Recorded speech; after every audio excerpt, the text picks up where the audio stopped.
माझं मूल खूप हट्टीपणा करतोय, सारखी रडारड, चिडचिड आणि किरकिर. मग अशा वेळेस माझाही ताबा सुटतो आणि नकळत त्याच्यावर हात उचलतो. तुमच्या सोबतही कधी असं घडतंय का?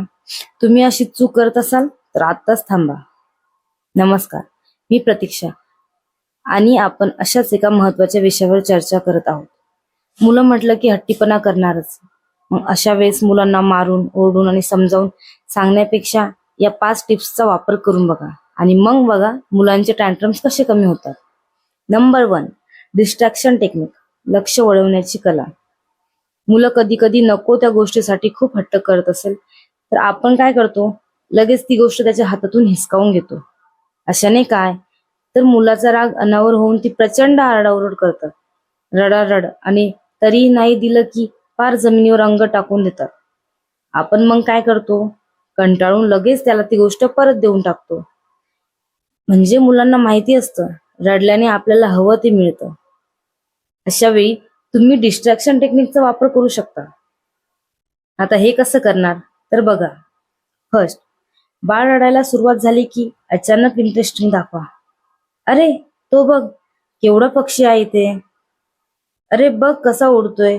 शक्य झालं तर आवाज काढून लक्ष वळवू शकता. सेकंड, नेहमी बाळाची स्पेशल 2-3 टॉयज बाजूला ठेवून द्या.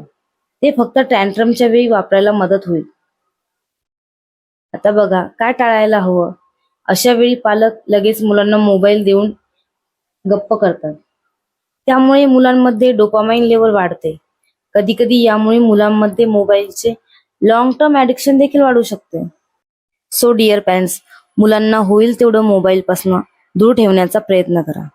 नंबर 2, इमोशनल नेमिंग गेम, भावना ओळखायला शिकवणे.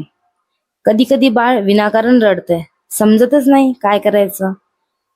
पण तुम्हाला माहित आहे का, बाळ विनाकारण कधीच रडत नाही. अशा वेळी बाळाला भूक लागलेली असू शकते किंवा पुरेशी झोप न झाल्यामुळे बाळ टँट्रम शो करतात. अशा वेळी तुम्ही काय करू शकता, बाळ रडत असेल तर अगोदर तुम्ही शांत व्हा आणि त्याच्याशी हळू आवाजात बोलण्याचा प्रयत्न करा. तुला राग आला आहे का? तुला झोप येते का? जर बाळ खेळण्यासाठी रडत असेल तर तुला ते खेळणं हवंय म्हणून तू रडतोय ना. असं केल्याने बाळ हळूहळू शब्दांमध्ये भावना व्यक्त करायला शिकतं आणि टँट्रम्स कमी होतात. हे फ्युचरसाठी खूप पॉवरफुल स्किल आहे. याने बाळाची इमोशनल इंटेलिजन्स वाढते. नंबर 3, काम कॉर्नर, शांत कोपरा. You know, this is a smart parenting hack. आता हे कसं कराल, घरात एक छोटासा कोपरा निवडा. त्यामध्ये जमेल तसं मुलांना आवडेल तसे टॉईज, कुशन्स, डीम लाईट आणि हलकं म्युझिक अशी अरेंजमेंट करा. हवं तर तुम्ही चित्रात दाखवल्याप्रमाणे रेडीमेड बेबी हाऊस देखील बाय करू शकता. त्यामध्ये हग पिलो, बाळाला आवडणारा क्यूट टेडी असे अनेक खेळणे ठेवा. बाळ त्याला मिठी मारून शांत होईल. आता जेव्हा बाळ टँट्रम शो करेल त्याला प्रेमाने, जबरदस्ती न करता जेंटली गाईड करा. चल, आपण आपल्या सेफ स्पेसमध्ये बसूया. तिथले लाईट्स, टॉईज सर्व बघून बाळ लगेच शांत होईल. Number 4, routine power. रुटीन का गेम चेंजर आहे तर 80% टँट्रम रुटीन नसल्यामुळे होतं. बाळाचं रुटीन सेट करा. रोज सेम टाइमला जेवण, वेळेवर झोप आणि खेळ. याने बाळ स्वस्थ राहील. जर बाळ लेट झोपलं तर दुसऱ्या दिवशी इरिटेट होईल आणि टँट्रम वाढेल. नंबर 5, पॉझिटिव्ह रेनफोर्समेंट, चांगल्या वागणुकीला बूस्ट द्या. फक्त चुकीवर लक्ष देऊ नका, चांगल्या गोष्टीवर देखील फोकस करा. हे कसं करणार चला तर बघूया. बाळ शांत खेळत असेल तर लगेच प्रशंसा करा. अरे वा, तू खूप छान खेळतोय. छोटे छोटे रिवॉर्ड देत चला. त्यामुळे बाळाला एक उत्तेजना भेटते. फॉर एक्झाम्पल स्टिकर्स, हग किंवा क्लॅप.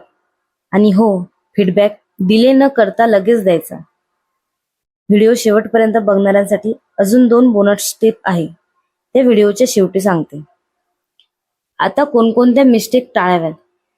बाळाला सतत ओरडणे, हात उचलणे व मारणे अशाने बाळाचा आत्मविश्वास कमी होतो. बाळाला सतत इग्नोर देखील करत बसू नका. काही वेळ ठीक आहे, पण पूर्ण इग्नोर नको. यामुळे बाळाचा ट्रस्ट कमी होतो. Bonus tips. Tip number 6, deep insight. तुमच्या बाळाला ऑब्झर्व करत चला. बाळ केव्हा टँट्रम शो करतो, रोज एकाच वेळेला रडारड करतो का, कारण शोधा. भूक लागली असेल, झोप आली असेल, हे बघत चला. टिप नंबर 7, चॉईस टेक्निक वापरा. काही गोष्टी मुलांच्या कलानुसार घ्या. आपण नेहमी आपली मते बाळावर लादू शकत नाही. कधी कधी त्यांनाही त्यांचे छोटे मोठे डिसिजन घेऊ द्यायचे.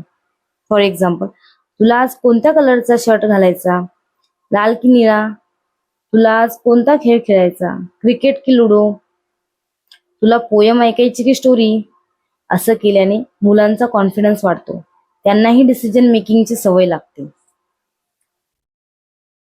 एक लक्षात ठेवा, तुम्ही जसे रिॲक्ट कराल तसेच बाळही बिहेव करेल. त्यामुळे पॅरेंट शांत असेल तर बाळही शांत राहते. तुम्ही स्ट्रेसमध्ये असाल तर बाळ अजून जास्त रिॲक्ट करेल.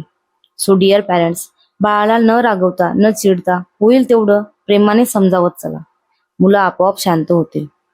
आय होप तुम्हाला या व्हिडिओचा नक्की फायदा होईल. तुमच्या बाळाचा बिगेस्ट टँट्रम कधी झाला, कमेंटमध्ये नक्की शेअर करा. बाकी हा व्हिडिओ आवडला असेल तर याला शेअर करायला विसरू नका. आणि अशाच पॅरेंटिंग व्हिडिओसाठी चॅनलला सबस्क्राईब करा. भेटूया पुढच्या व्हिडिओमध्ये. धन्यवाद.